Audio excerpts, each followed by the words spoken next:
that music used to make me smile. And you had nothing. Cody went I hard could on make next. those people laugh, and maybe they'd be happy for a while.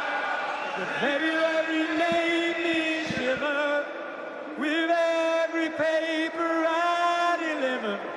Bad news on the doorstep. I couldn't take one more step. I can't remember if I cried when I read about his widow bride.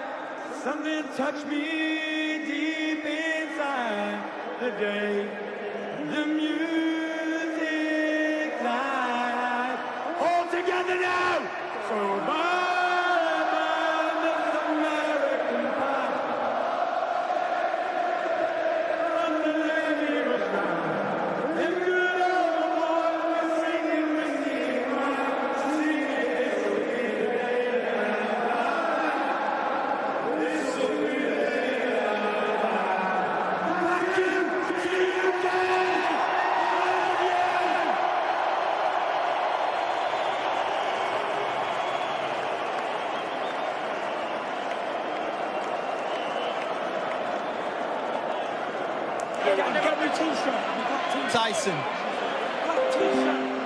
Tyson, tonight you said you were going to go out in spectacular fashion. Is this the way you say farewell to this great sport of boxing?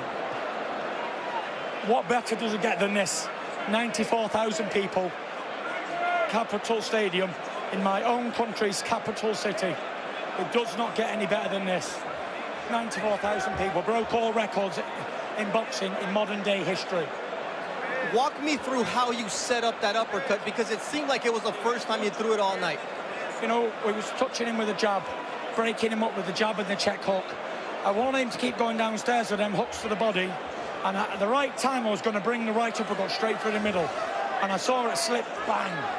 It landed like a peach, bang on the chin, and I knew it was over. And when the referee was allowing him to continue, I was like, no, no, no, no, do not, because it's them times where they take one more punch and they end up disabled. So referee Mark Lyson deserves a lot of credit tonight for stopping that fight. It was a fantastic from Mark Lyson.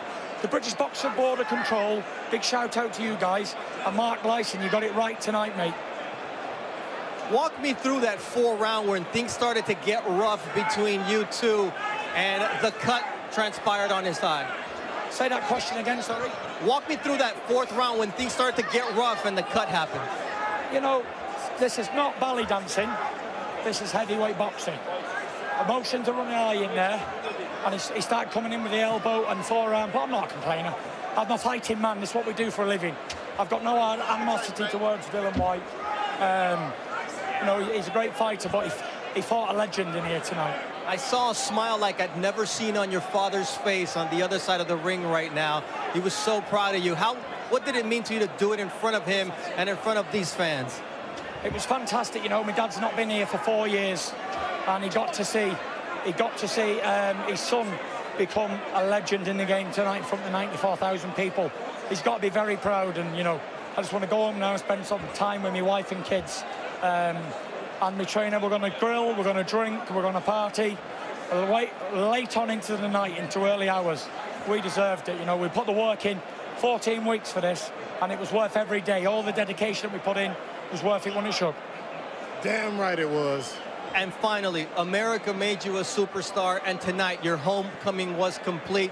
What sensation do the fans leave you? It was fantastic, but before we go, I want to bring in Francis Ngannou. Francis, come here, ESPN. Is this your next fight? I'm the boxing heavyweight champion, UFC heavyweight champion. He's in great shape. Look at the muscles on him. And we're going to find out who is the baddest motherfucker on the planet. Good man, Francis. Yeah. We apologize for the language. I guess a couple months, then I'll be right back on my feet. We'll speak. He's a good-looking chubby, isn't he? Yeah. Have you got a big Corey? Huh? Have you got a big Corey? Oh, no. Big what? Big Corey. Hey, this is getting off the chains, but will we see it in the octagon or will we see it in the ring? Yeah, thank you. Octagon or ring? Well, this is going to be a very special fight. like never before seen in the history of our sport.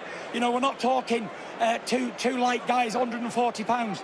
I'm 170, he's 270 pounds, so it's going to be an explosive fight when it happens. It's going to be a hybrid fight with different type of rules. Yes. You know, MMA gloves in the ring, kind of like make something a little different. Mike Tyson Fury, and Francis Ngannou not one to mix it up. Here we go. We'll see what happens when they step into the ring, octagon, or whatever it is. That is no small thing that you just saw, folks, right there. Francis Ngannou, the mixed martial artist, the heavyweight in the UFC, the current UFC heavyweight champion, was just called over by Tyson Fury in the middle of our post-fight interview. Francis Ngannou, who is an absolute superstar in the UFC. He is a hard puncher. He is 6'4", 255, 260 pounds. And there has been much speculation and much talk, as Tyson Fury has been putting it out there for a long time, of why don't we do this? Why don't we take their heavyweight champion, take boxing's heavyweight champion, and see what would happen? It, of course, would be a conditioned fight if it was. If you even heard Ngannou just say it would be hybrid, there would be MMA gloves. But as of right now we've got a lot to digest, because we still have to talk about what we just saw here against Dillian Whyte. But trust me, what you just saw, and that scene right there of Ngannou walking over and being embraced by Tyson Fury and saying, all right, here's how we're going to do this, that is a massive, massive piece of news in combat sports. All right, let's get back to what we just saw. Timmy and I were describing it, Mark Kriegel, as the perfect punch, the right uppercut. I'll tell you exactly where it comes from. Last night I'm having a drink, as I am wont to do on these occasions, with a gentleman by the name of Steve Egan. Yep. Steve Egan had Tyson Fury from 14 years old, the day he walked into the gym in Manchester. I said, this ends on a 1-2. It ends on a right hand, right? He goes, it ends on a right hand, but not a straight right hand. It should end on a right uppercut. That's what I've told Tyson. Right uppercut. Dillian Whyte is open for a right uppercut all night long. He's been in camp with him the whole time here. As for Fury, look, the Fury clan, these guys have been fighting for hundreds of years in mines, quarries, racetracks, pubs. That's the first orthodoxy with which he's dispatched. We never saw a guy with this type of body who still has his little padding around the side. It works for him. He doesn't look like any other fighter. The length, 85 inches. We've never seen that. We've seen fighters change over the years. Ali changed physically. He became more courageous, but it was to his detriment. What Fury has done is he starts out